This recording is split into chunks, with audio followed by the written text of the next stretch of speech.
եթերում իրավունք եւ պահանջատիրություն հաղորդաշարի հերթական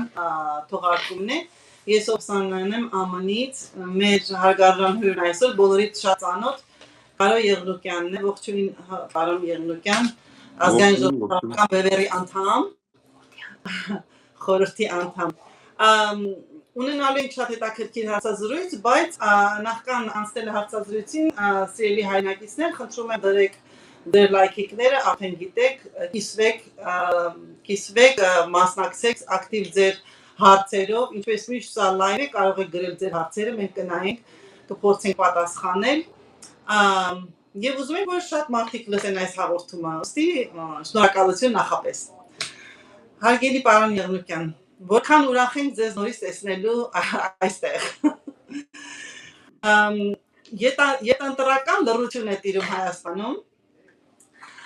Մենք այստեղ մտորում ենք, թե արդյոք ինչու է այս ետնտրական լռությունը մի տեսակ անդոր է կարծես թե, արդյոք ավելի մեծ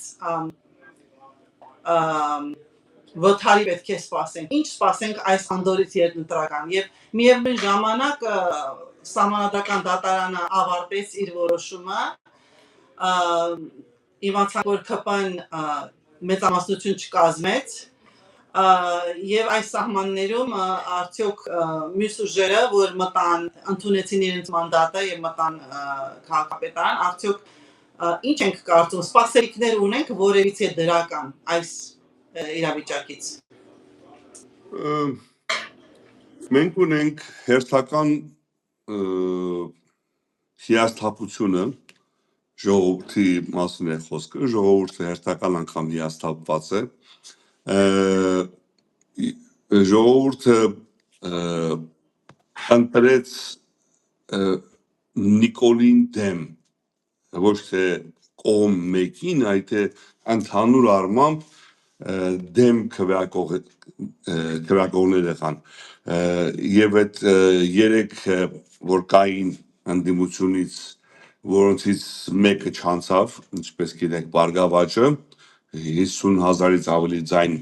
ԿՊ-ն գողացավ օրը ցերեկով,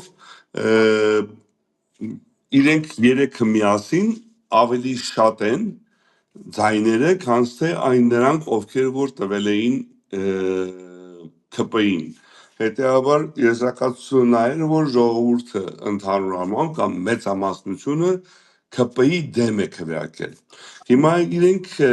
այդպես լինում է, որ կարող է մեկի կողմը չէ եւ դեմի հարցուեն, եւ այդ ժամանակ ընդհանուր մտածելակերպը ժողովրդին մտածում են, թե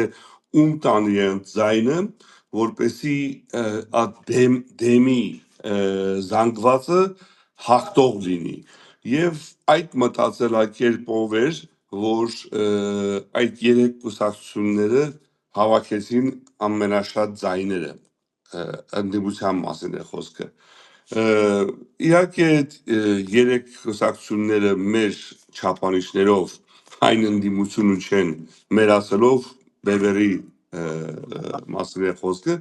մեր չափանիշներին չեն համապատասխանում որպես իրական ընդդիմություն, բայց համենայն դեպս ես դրա համար եմ շեշտում, որ սա ավելի շատ ոչ թե ընդդիմություն էր, այլ թե Նիկոլի դեմ քվեարկություն էր։ Այդ տեսակետից ժողովուրդը իր անելիքը արեց եւ Նիկոլին դեմ քվեարկեց։ Հիմա երբ որ Նիկոլը նորից անցնում է կամ ԿՊ-ն նորից անցնում է, այստեղ լինում է այդ հիասթափությունը, որովհետեւ չի հասկանում ժողովուրդը, թե ինչ է սխալ արել։ Իրենք իրենց կարծիքով գնացել են, քվեարկել են ԿՊ-ի դեմ, բայց ԿՊ-ն նորից անցնում է։ Այս իրավիճակն է, որ sense անորոշ իրավիճակ է հիմա post ընտրությունների եւ ժողովրդի մոտ շվարած վիճակ է հերթական անգամ, որովհետեւ սա առաջի անգամը չէ, որ ժողովուրդը ընտրություններից հետո շվարած վիճակի մեջ է եւ հիասթափության մեջ է եւ դրան իհարկե ավելացավ, այսպես ասած, ընդդիմությունը, որ անցել էր շեմը, նրանց անորոշությունը, որ մանդատները վերցնում են, չեն վերցնում, գնում են պարլամենտ, չեն գնում, փողոց դուրս են գալիս, չեն դուրս գալիս, այս հարցերը օդի մեջ կախված մնացին, որը ավելացրեց այդ անորոշության եւ հիասթափության իրավիճակը։ Սա կանցնի իհարկե, կանցնի մինչև ավիշ կտևի այնքան ժամանակ, մինչև մի աղմկահարույց մի բան կատարվի նորից,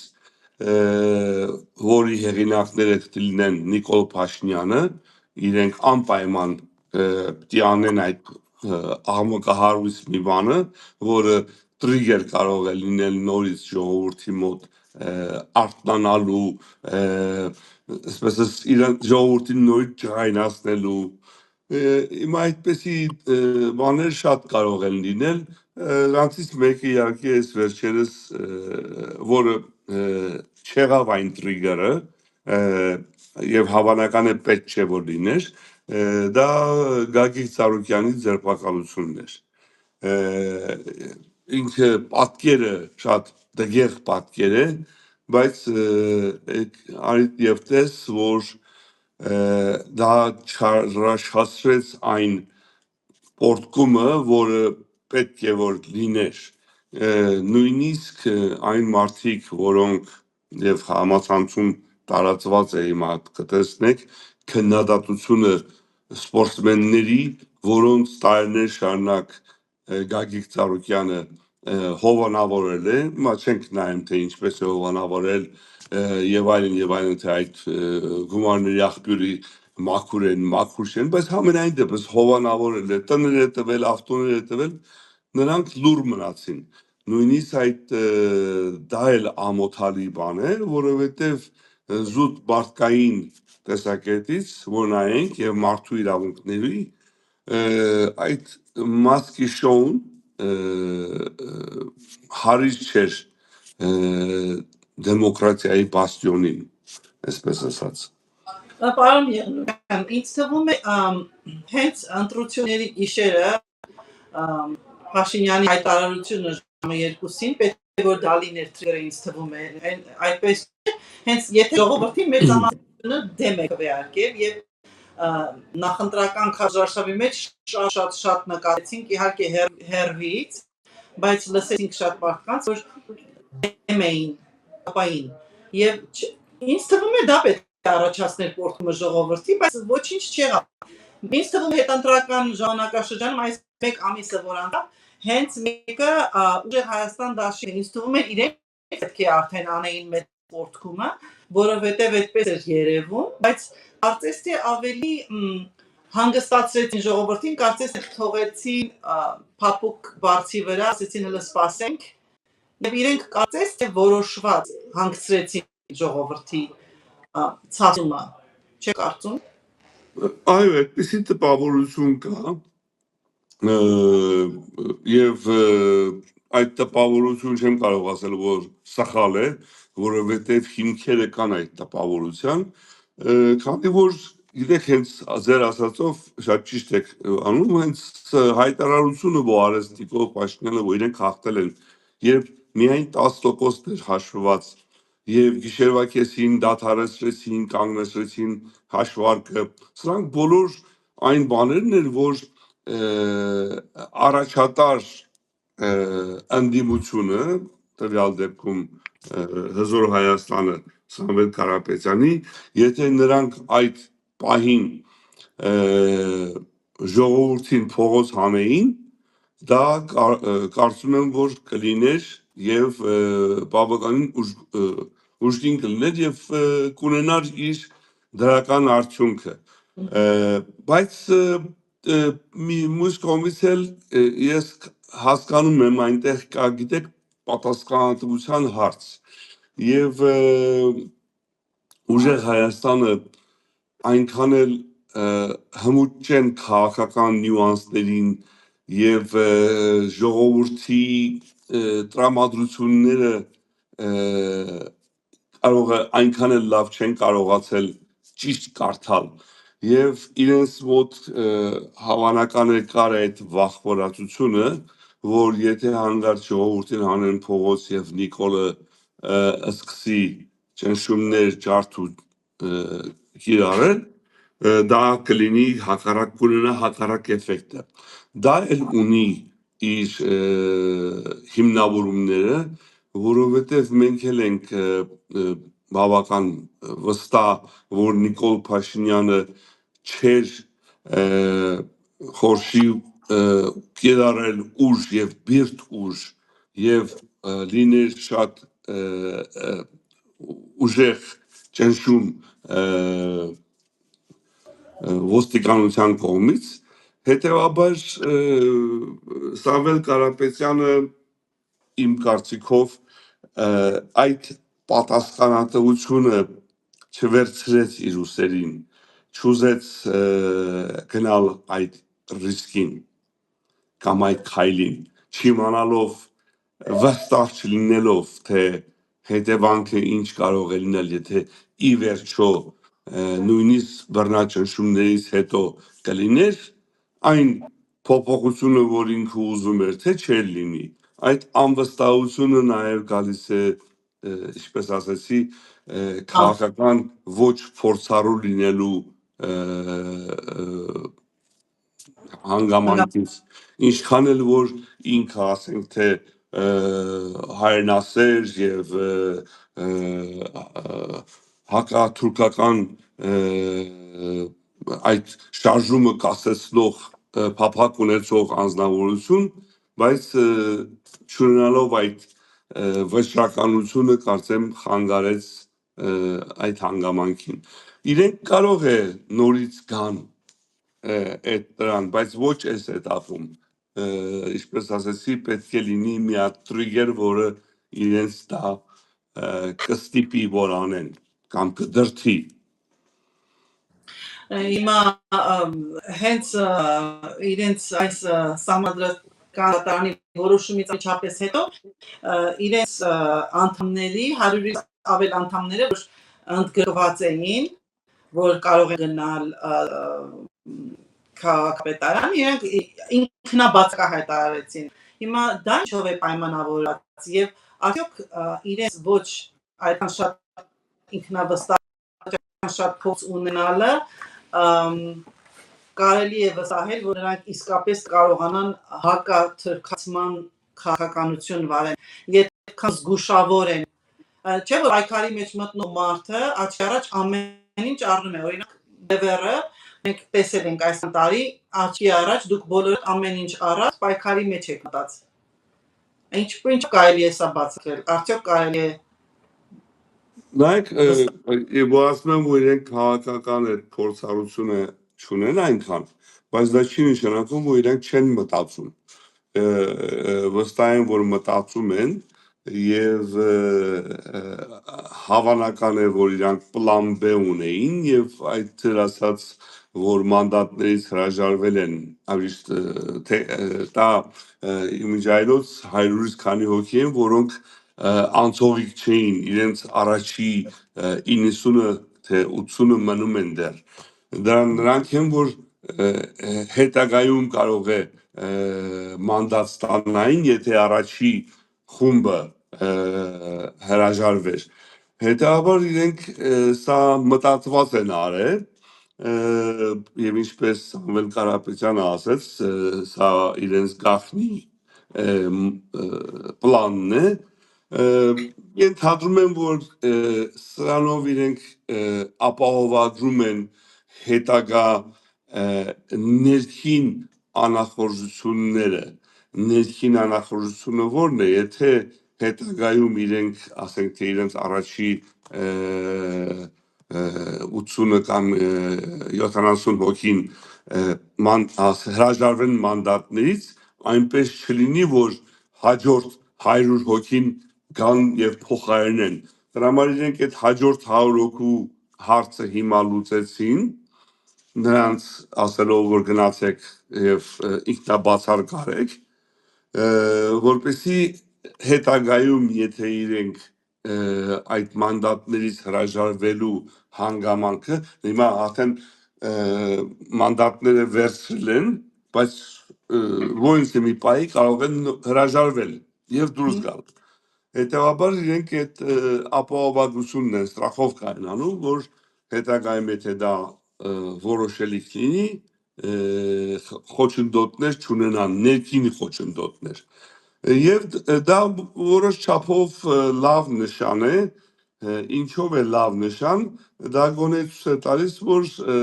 Սամվել Կարապետյանի հավաքած թիմը իրեն ենթարկվեց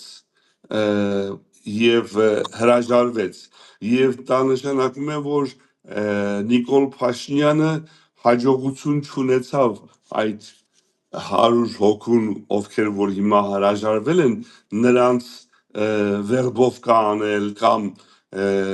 վախեցնել կամ կաշառել որպեսի իրենք այդ քայլին չգնան որովհետև Նիկոլ Փաշինյանին ձեռնտու է որ նրանք այդ քայլին չգնան դա այդ տեսակետից մի փոքր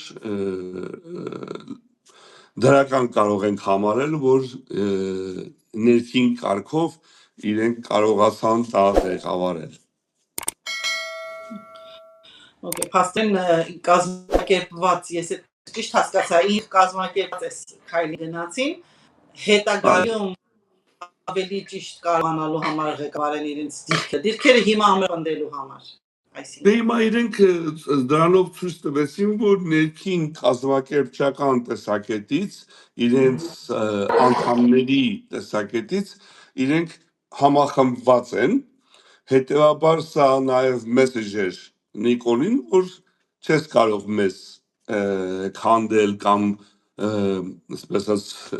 վերբով կանել մեր անդամներին վախեցնելով, կաշառելով եւ այնպես չէ որ իրենք չեն ունեցել հարցակում, ինչպես գիտեք, հենց ընտրություններից մի օր առաջ բոլոր ուժեղ Հայաստանի շտաբի պետերը ձերբակալվել էին։ Հետևաբար այն դիտորդների կամ վստահված անձանց բանակը, որ իրենք ունեին մոտավորապես 6000 հոգի, նրանք մնացին առանց ղեկավարի, բոլոր շտաբի պետերին, բոլոր ղեկավար կազմին ձերբակալել էին մեկ օր առաջ ընտրություններից։ Այնպես որ ուժեղ Հայաստանը այսպես ասած իրենց պլան ան չկարողացան կատարել հենց այդ պատճառով որ իրենց գլխատել էին ընտրություններից մեկ օր առաջ հիմա կարող եք ասել որ դա սպասելի չէր այո սպասելի էր որովհետև ինչպես ասենք մենք ամեն ինչ կարող ենք սպասել Նիկոլից Նիկոլը ամեն ինչի ընդունակ է չկա սրբություն իր մոտ չկա կարմիր գծեր չկա ամոթ գիտես մարդ գոնե հասարակ ամոթ ունենա էլի ամաչի իրարացից չունի այդ մարդը այդպեսի բան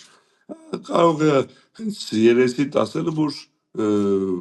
այն որ ինչ որ ասել եմ դա սխալ ես հասկացել ինձ իր ասածից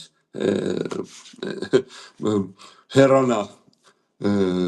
ասի իմ ասածը չէ դուք սխալ եք ինձ հասկացել մի խոսքով այդ այնպես որ սպասելի էր որ այդպես պետք է անեին իհարկե այստեղ այդ ուժեղ Հայաստանի պլան B-ն չաշխատեց ավելի պլան B-ն այնքան էլ ուժեղ չէր որ փոխարիներ պլան A-ի անհաջողությունը գլխատեցին եւ այդպես գլխատված մնաց եւ իրենք չկարողացան վերահսկեն ընտրատեղամասերում այդ պատճառով եւ հավանական է այդ 6000 վստահված անձիկ արդեն մի մասը նրանց իշխանությունները կամ վախեցրել էին, կաշառել էին եւ այլն հետեւաբար դա էլ կա Հիմա այսքան լսելուց հետո չնայած որ քան 50% միայն մենք գիտենք որ նրանք Հայաստանը ամեն թրքացման Պարզից էլ պարզի չնայած նրանք խաղում են երկակի խաղ կապի նման ռուսի մոտ ուրիշ տեսակ է խոսում Փաշինյանը, արևմուտքի մոտ ուրիշ տեսակ է խոսում եւ թուրքերի հետ ուրիշ տեսակ եւ մենք տեսնում ենք նրանք հրամաններ են անում։ Հիմա մյուս երկու ուժերը մենք գիտենք որ Քոչարյանի կազմակերպությունը նրանք ռուսամետ են հաստատ ուժեղ Հայաստանը խոսքեր կան, ժողովուրդն ասում են, բայց նաև խոսքեր կան, որ իրենք ավելի հայկական են մտածում։ Ինչով կարող ենք վստահել, որ այս թրքացման process-ը, որ Փաշինյանը տանում է մեզ, կկարողան կասեցնել, մանավանդ իմանալով, որ Ռուսաստանը այսպես այնպես լքում է Հայաստանին ու հեռնում է։ Ինչպես կարող ենք կասեցնել, վստահել, որ այս թրքացումը կկամնի։ Իրեք մեր ժողովրդի մեջ հակաթրքականը արդեն գենետիկ նստած է մեր մեջ։ Ձեր պատասխանին թե ինչպես կարող ենք կասեցնել, հենց մեր ժողովրդի հակաթրքական լինելու մեծամասնության մասին է խոսքը եւ ճնշող մեծամասնության մասին։ Մեր ժողովուրդը հետաքրքիր մի բան է, գիտեք, ինչքան էլ որ Նիկոլ խափնվեն, մանիպուլացվեն Նիկոլի կողմից, որոշ բաներ կա հոգեպես իրենց ամուր են զգում կամ կապված են մեկ այլ ձև։ Օրինակի համար այն օրը եղբորս հետ էինք խոսում եւ փորձարկել էինք, այսպես ասած, մենք մեր շրջապատի մոտ կամ անծանոթների մոտ հենց Մասիսի անունն ես տալիս հային, այդ մարդը մի դեմքը փոխվում է, զգում ես իր հուզվում են, արցունք ես տեսնում աչքերում, դեմքը այլայլվում է, որովհետև այդ մոմենտին ինքը հիշում է, թե ինչպես են փորձում մեզնից Մասիսը խլել եւ սա ենթագիտակցաբար վարքյանական կատարվող է եւ մեր այդ սոցիալական փորձը, որ մենք երկու եղբայր անում էինք, գիտեք ինչն է հետաքրքիր, առանց բացառության չկար մեկը, որ այդ հոգեկան, ֆիզիկական փոփոխությունը չլիներ Մասիս բառը լսելով, չկար։ Ես դա գտնում եմ, որ այդ հակաթուրքականիզմի հենց բազան է, դա նույնիսկ, ասում եմ, նույնիսկ եթե մարդիկ կան, որ այսօր կլանվել են կամ Նիկոլի մանիպուլյացիաներին ենթարկվել են կոսմոպոլիտանիզմի եւ խաղաղության եւ այլն, բայց Մասիսի անունը որ լսում են իրենց մոտ ներքին երկրաշարժ է լինում, իրենց մարմնի մեջ երկրաշարժ է լինում եւ դա կարծում եմ պիտի լինի այն բաներից մեկը, որ քանի որ մեր մեջ, ինչպես ասացի, գենետիկորեն նստած է հակաթուրքականությունը, դա դժվար է հանել, դու չես, եւ այնպես չի, որ թուրքերը մեզ չեն օգնում դրա մեջ, թուրքերը շարունակում են մնալ թուրք, թուրքերը շարունակում են անել այն ինչ որ արել են 100 տարուց ավել, եթե ոչ 1000, եւ դա օգնում է մեզ, որ մենք տեսնենք, ասենք որ բա էս էր, ուր է են թուրքը, որի մասին դու խոսում ես, որ պետք է հարևանություն անենք, բարեկամություն անենք, խաղաղություն ունենանք, եւ վստահ եմ, որ թուրքերը պիտի շարունակեն դա անել իրենց արևմտյան Ադրբեջանով, իրենց Զանգեզուրի միջանցքով, իրենց 300,000 ադրբեջանցիները վերադառնալ Հայաստան, Աթաթուրքի հայտարարությունները, որ մենք Ղարաբաղում արեցինք այնինչ որ արեցինք, Գյավուրը շարունակելով լինել հայրենիք, Էրմենին շարունակելով լինել հայոյանք, հայը այսօր հայոյանք է, ինչպես որ մենք ենք ասում թուրքին, մեր համար թուրք բառը հայոյանք է, այնպես է թուրքերի համար էրմենին հայոյանք է, կամ գավուրը, եւ սա շարունակվելու է, եւ դա օգնելու է որպես մեր այդ հակաթուրքականիզմին պայքարելու։ Սրան նաեւ կուզեմ ավելացնել, որ այնպես չէ, որ մենք մինակ ենք հայերս հակաթուրքական մեր զգացումներով կամ մոտեցումներով, մեզ այս դեպքում դաշնակից են այն ազգերը, որոնք թուրքերից նույն ցեղասպանական մոտեցումն են տեսել, հույները, ասորիները, եզդիները, նույն այն արաբները, գիտեք շատերը կարծում են, որ մուսուլման են արաբները եւ այլն, բայց արաբները ունեն իրենց հիշողությունը Օսմանյան կայսրության ժամանակ թուրքական շովինիզմի, որտեղ արաբներին ճնշել են, լինելով արաբները մուսուլման, քուրդերը չմոռանանք այսօրվա ամենամեծ ոսկորն է թուրքերի կողորտին, մեզնից ավելի մեծ ոսկոր են քուրդերը, եւ դրան հիմա ավելացան նաեւ որոշ արևմտյան երկրներ, նրանք իհարկե ավելացան իրենց ոչ թե հակաթուրքական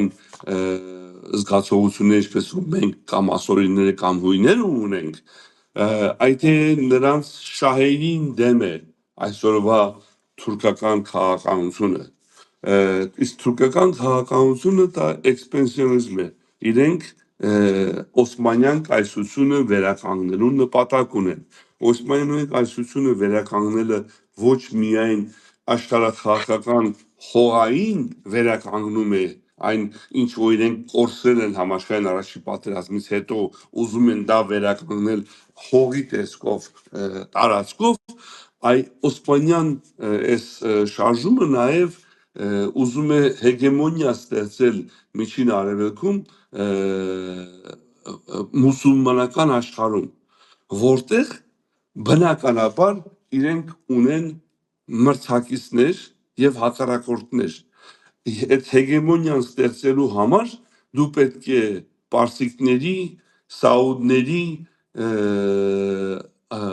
եւ մնացած արաբների եւ հрьяաների վրայով անցնես, որպեսզի դու կարողանաս Միջին արևելքում հեգեմոնիա ստեղծես, որտեղ նրանք էլ են մրցակից, նրանք էլ են ուզում լինել այդ ղեկավարող ուժը կամ ռեգիոնալ ուժը, հետևաբար բնական իրենց թուրքերի բնական թշնամիները դա առաջի երթին պարսիկներն են, իրանցիները, Իրանը եւ Իրանյան կայսրությունը եւ Օսմանյան կայսրությունը դարեր շարունակ եղել են մրցակիցներ, հակառակորդներ եւ դա չի փոխվել, դա շարունակվում է։ Արաբները, ինչպես ասում էի, Օսմանյան կայսրությունը միայն տարածքային չէ, նրանք ուզում են վերստեղծել կալիֆատը, որտեղ վերջի խալիֆը դա սուլթանն էր Օսմանյան։ Հիմա ուզում են իրանք այդ խալիֆին վերականգնել, Էրդողանն էլ իրեն խալիֆ է համարում, սուլթան խալիֆն է, եւ այդ փորձի դեմ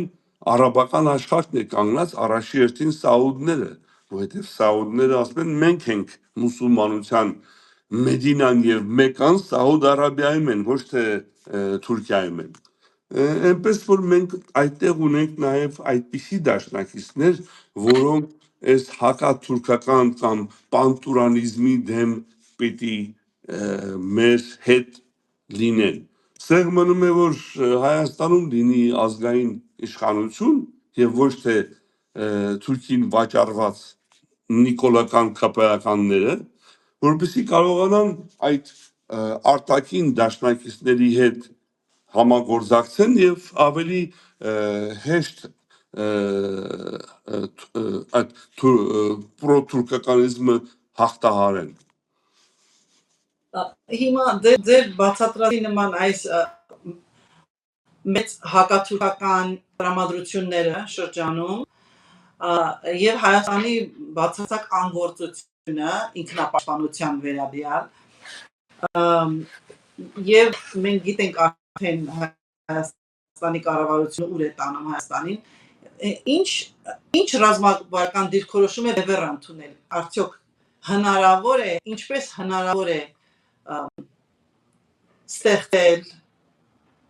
կազմավորել այդ ժողովրդավար կառավարությունը որ Հայաստանը ճիշտ դիրքի վրա դրվի որովհետև այս մեծ պայքարի մեջ այս շրջանային մեծ պայքարի մեջ շատ եթե այս կառավարությունը մնա շատ հանգիստ ու կգնա Հայաստանը ինչպես պիտի Հայաստանը չխորտակվի ինչպես կարող ենք ձեռք բերել այդ ժողովրդավար կառավարությունը Հիմա նայեք մեզ դա միշտ այդ բոլոր հարցերի պատասխանը ներքին եւ արտաքին գործոններն են որովհետեւ միայն ներքինով չի լուծում միայն արտաքինով չի լուծում պետք է ստեղ կարողանալ ներքին եւ արտաքինը համադրել որպեսզի ավելի էֆեկտիվ լինի հիմա տվյալ դեպքում մենք խնդիր ունենք որ արտաքին ուժերը բացահայտ էր դա բոլորի աչքի առաջ էր Վենսերը Թրամփի արտահայտությունները Եվրոմիության արտահայտությունները որտեղ բացահայտ իրենք Նիկոլ Փաշինյանին աջակցեցին եւ այդ աջակցությունը ասեմ ձեզ որ իր հետևանքներ ունեցավ եթե չլիներ այդ աջակցությունը Նիկոլ Փաշինյանը հաստատ 10%-ից ավել չէր հավաքի ժողովրդին ցույց տրվեց արևմուտքի կողմից այդ հավաքական արևմուտքի կողմից որ իրենք Նիկոլ Փաշինյանին նախընտրում են քան որոնց է մեկ ուրիշ ուժ ինչու էր դա այդպես արվում այսպես ասած հավաքական արևմուտքի կողմից որովհետև իրենց առաջնային նպատակը Հայաստանի համար Հայաստանին ռուսից պոկելն էր եւ իրենց համար ամենահեշտ ճանապարհը դա անելու ներկա իշխանության ձեռքով անելն է ներկա իշխանությունը քանի որ ֆլուգեր է եւ Նիկոլ Փաշինյանը այդ ֆլուգերների ֆլուգերն է այսպես ասած գլխավոր եւ նա ենթարկվում է որոնց է մի թելադրանքի լինի դա հյուսիսից թուրքական աշխարհից թե արևմուտքից նա ենթարկվում է բոլորին իհարկե փորձելով մանիպուլացնել եւ խաբել բայց համենայն դեպս գոնե խոսքի տեսքով ինքը խոստումները տվել է արևմուտքին որ սա կանի նա կանի այդ բոլոր խոստումներն են Ռուսաստանից պոկվելու խոստումներ են հիմա ես կարծում եմ որ արևմուտքը հենց այդ պատճառով այսօր թեւուտիկում կանգնեց Նիկոլ Փաշինյանին բայց դա ժամանակավոր երևույթ է ինչի եմ ասում ժամանակավոր երևույթ որովհետև արևմուտքն էլ է հասկանում որ այդպիսի ղեկավարները ապագա չունեն որոնց է մի երկրում նրանք գալիս են մի գործ անելու համար երբ որ արդեն սպառվում են սպառված օբլիգացիայի պես իրենք վերանում են հիմա Նիկոլ Փաշինյանի կյանքը այնքանով է երկար ինչքանով որ նա կարող է այս ընթացքում Ռուսաստանից հեռանալ տարբեր բաներով եւ սա պետք է իհարկե այդ ճնշումը արևմուտքի կողմից լինի եւ նա այդ ուղղությամբ պետք է գնա դրանից հետո արդեն այստեղ գալիս է այդ հակաթուրքականի հանգամանքը որտեղ ինչպես ասեցի արդեն մեր տարածաշրջանում երում է այդ հարցը որովհետև Էրդողանը եւ թուրքերը Ալիևը փոքր եղբայրը ստապում են իրենք հասկանում են որ ալիքը իրենց դեմ է։ Հետևաբար իրենք շտապողական ձևով ուզում են ինչքան կարող են շատ շուտ Նիկոլից փոկել ինչքան կարող են այս ընթացքում, որովհետև այս փոքր պատուհանն է բաց հիմա իրենց համար։ Ու այս փոքր պատուհանի բաց ընթացքում իրենք պետք է փորձեն փոկել ինչքան կարող են։ Ինչքան հաջողություն կունենան փոկել Նիկոլից, դա ես չեմ կարող ասել, կարող է ոչ մի հաջողություն չունենան, որովհետև հակառակ ուժերը քիչ չեն եւ բավական ուժեղ են։ Այդ հակառակ ուժերի այսօր գլխավոր դերը կարծես թե անցնում է Իսրայելին։ Ինչի եմ ասում կարծես թե անցնում է, որովհետև ինչպես գիտեք, այդ ցեղասպանության ճանաչումը առաջարկելը եւ արագ այդ process-ը առաջ տանելը ցույց է տալիս, որ Իսրայելն էլ է շատ արագ ուզում բան տուրանիզմի արժևը առնել, որովհետև մեծ հաշվով դա իրենց դեմ է նաև, որովհետև ինչպես ասացի, իրենք են ուզում դինել միջին արևելքում ղեկավար ուժը եւ իրենք ունեն բոլոր տվյալները եւ որ կարող են դա դառնալ, լինի դա ֆինանսական, լինի ռազմական, լինի գիտելիքի տեսակետից եւ ամենակարևորը Իսրայելը ունի իր մեջքին Միացյալ Նահանգները կանգնած է, ինչքան էլ որ այսօր հակա-իսրայելական կամ հակա-հրեական ալիքը որ բարձրացել է աշխարհով մեկ Գազայի հետ կապված, Պաղեստինցի հետ կապված, համենայն դեպս Միացյալ Նահանգներում իրենց դիրքերը այնքան ամուր են, որ դա շատ շուտ չի քանդվի կամ շատ շուտ հակառակը չի լինի Միացյալ Նահանգներում։ Հետևաբար այսպես կամ այնպես Իսրայելը կունենա Միացյալ Նահանգների օժանդակությունը, կարող է ոչ նույն մասշտաբներով ինչ որ առաջել, բայց Իսրայելը արդեն ինքը այնքան ուժեղ է, որ նույն մասշտաբների աջակցության կարիքը նույնպես չունի։ Եվ այսօր Իսրայելը եթե այդ հակաթուրքական դրոշակը պետք է առնի եւ գնա, մենք դրանից միայն շահելիք ունենք, կորցնելիք չունենք եւ այստեղ ես կուզենայի մեր հայրենակիցներին հասկացնել, որ այսօր այն ալիքը, որ բարձրացել է հայկական շրջանակներում հակահրեական եւ հակաիսրայելական, ես կուզեմ մեր ժողովուրդը հասկանա, որ դա արվում է մեր թշնամիների կողմից, որովհետև ինչքան է մենք հրեաների նկատմամբ արդարացիորեն ունենանք խնդիրներ 100 տարի առաջ, 1000 տարի առաջ ինչ-որ է, մենք խնդիրներ ունենք հրեաների հետ միասին, բայց ռեալ պոլիտիկի ժամանակ դու նայում ես, թե քո թշնամին անպայման դինելու է քո բարեկամդ։ Կարող է երկար ժամանակ չլինի քո բարեկամը։ Նորից մի պատուհան է, որ բացվել է, բայց այսօր Իսրայելը լինելով մեր թշնամին դառնում է մեր բարեկամը։ Օգտվենք դրանից, քանի դեռ այդ պատուհանը բաց է, հետո կարող է փակվել։ Դրա համար ոչ մեկս այսպես ձեռքերը վերև չենք անում, չենք հանձնվում, չենք սիրահարվում, չենք ասում սա է ու վերջ, ոչ,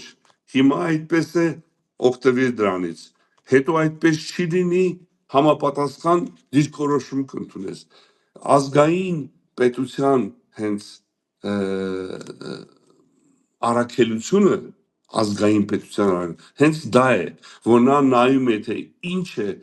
օգուտ իր ազգին տվյալ պահին եւ այդպես է շարժվում է։ Հիմա օգուտ է Իսրայելը, այդպես ենք շարժվում, վաղը օգուտ չի լինի, հարց չկա։ Փոխենք, բայց պետք է օգտագործել առիթները։ եւ այդ քարերը մեր փեշից թափենք եւ հայկական ուժերի ռոպագանդան, որ փորձում են հիմա հանել մեջտեղ որոշ բաներ որպեսի փչացնեն, այսպես ասած, այն հարաբերությունները, որ կարող են ստեղծվել։ Գիտեք, սա շատ նման է այս վերջերս մի օրինակ եմ ուզում բերեմ մեր լսողներից կարող է մի մասը գիտեն, եթե հետևում են Ուկրաինայի բաները, այս վերջերս նույն KGB-ն, կամ FSB-ն, որ գործում է, փորձեց փչացնել ուկրաինացիների եւ լեհերի հարաբերությունները։ Այո, լեհերն ու ուկրաինացիները ունեն խնդիր։ Ունեցել են չեն հասկացվել, իրար սպանել են, իրար չեմ անում, ինչ են արել, բայց այսօր Ուկրաինայի համար առաջին դաշնակիցը Լեհաստանն է։ Ինչի համար է Լեհաստանը, ոչ թե որովհետև լեհերը շատ են սիրում ուկրաինացիներին, ոչ, որովհետև լեհերը հասկանում են, որ Ուկրաինայից հետո ռուսը իրենց վրա է հարձակվելու, հետևաբար իրենք ունենալով նույն թշնամին այսօր դարձել են դաշնակից։ Եվ լեհերը այս ամբողջ պատերազմի ժամանակ 22 թվից ամենաշատը օգնողը Ուկրաինային եղել են լեհերը։ Եվ այսօր Ուկրաինայում իշխող ուժի շրջանակներում գտնվող կագեբիստները, FSB-ները փորձում են լեհ եւ ուկրաինական հարաբերությունները փչացնել, հիշելով որոշ դրվագներ իրենց անցյալից եւ դրանով փորձել փչացնել։ Սա շատ նման է ինչ որ հիմա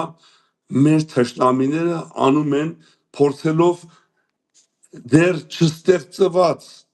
դաշնակցությունը, այսպես ասած, Իսրայելի եւ Հայաստանի դեռ չստեղծված հիմարքանից փչացնել։ Դրա համար խորհուրդ եմ տալիս մեր ժողովրդին մոտենալ հարցերին մեր ազգային շահից։ Ազգային շահը ինչ պահանջում է, դա էլ պետք է անել։ Վերջ։ Շատ ճիշտ եք ասում, Եղնիկյան, ցավալի է, բայց սոցիալ հարթակները ողողված են այս հակատրամադրվածությամբ։ Դա որը որ դժվարացնում է գործը։ Բայց արդյոք այս օրերին հիմա որն է կա գոյություն ունի գոյաբանական արհավիրք Հայաստանի գլխին։ Ունի հայ մարդ մտածելու մի բան, ունի հայ երիտասարդությունը անելու մի բան։ Այս օրերին չորս կողմը եռում է աշխարհը, մեր շրջանը եռում է։ Ինչ պիտի անի հայ մարդը, հայ ժողովուրդը այսօր։ Հայ մարդը լավ կլի, որ ինչքան շուտ խելքի գա, որ միայն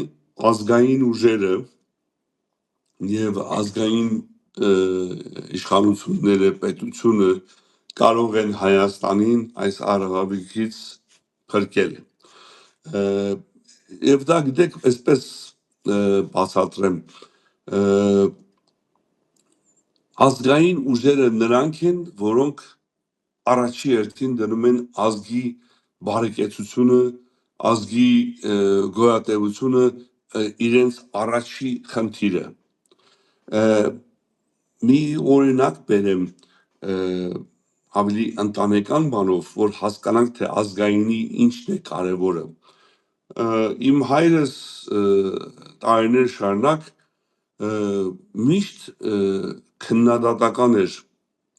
մոտենում իմ գործողության վրա, բիզնեսի,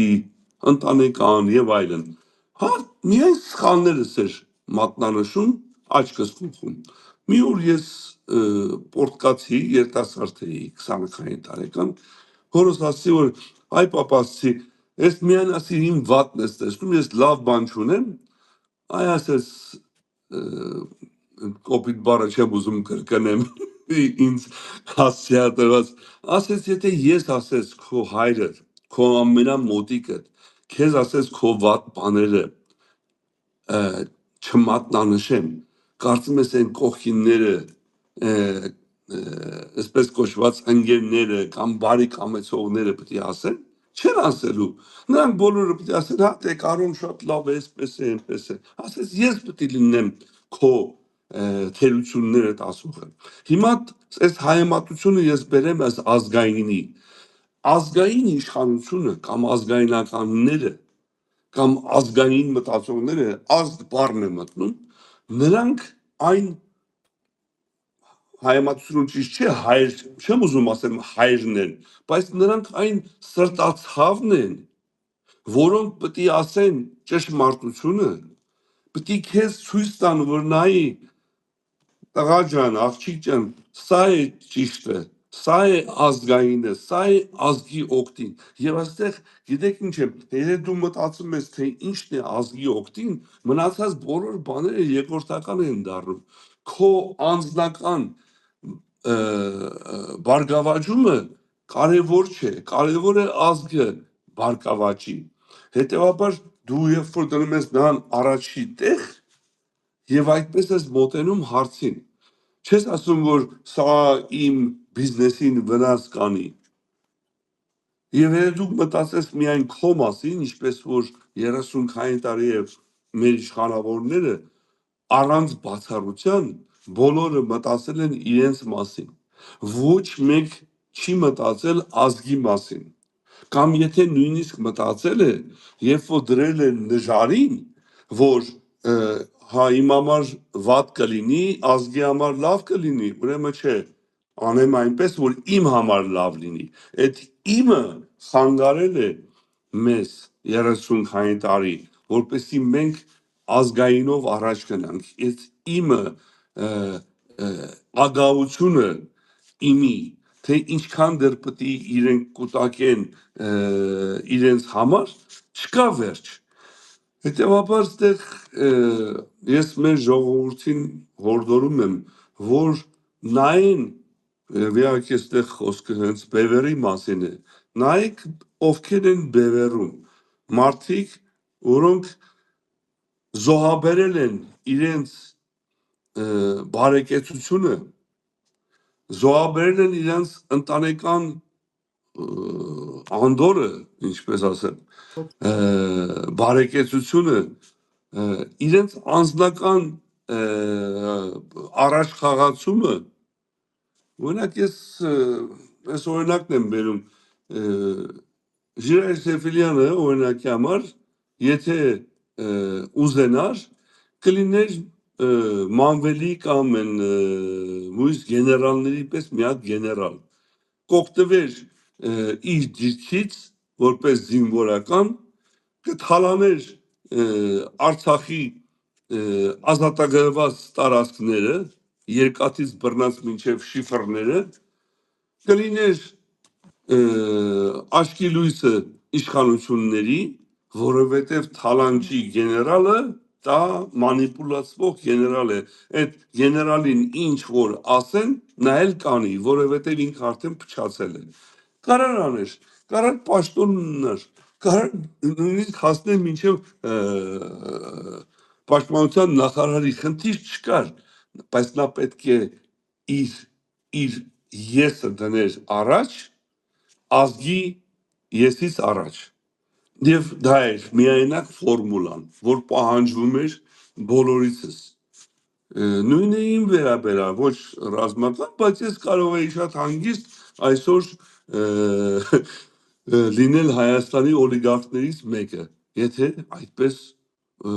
ուզենայի ես, եթե իմ համար նյութը ավելի կարևոր լիներ, քան թե իմ ազգի բարելավումը։ Իմ նյութականը ապահովելու համար կհամաձայնվեի իշխանականների, Սերժից սկսած Քոչարյանից, նույնիսկ Լևոնի օրոք ես կարող էի դա անել, բայց չեմ արել, չեմ գնացել դրան։ Հակառակը այդ իմ որոշման պատճառով ես տուժել եմ։ Ես չեմ ուզում ես խոսակցությունը իմ վրա բերել, բայց աներավակայելի կորուստներ եմ ունեցել, ֆինանսական, հոգեբանական, ընտանեկան, որը այո նույնիսկ 2 տարի էլ բանտերում անցկացնել, բայց դա գինն է, որ երբ որ դու քո ազգի մասին ես մտածում եւ քո եսը դնում ես ազգի եսից մի 10 տեղ հետ, ոչ թե հենց միանգամից, այլ 10 քայլ հետ, դա կարող է միայն փրկել Հայաստանին։ Եվ դրա համար գալով ձեր հարցին թե ինչ, սա պետք է հասկանան մեր ժողովուրդը, մեր երիտասարդները, որ մատերիալը չէ, որ իշխելու է, հոգևորն է, որ կարևոր է։ Շատ ճիշտ եք ասում, պարոն Եղնիկյան, եւ ուրեմն լսենք պարոն Եղնիկյան խոսքին եւ ընտրենք մեր հոգևոր հանգստությունը։ Շատ շնորհակալություն ձեր ոսկեղեն խոսքերի համար։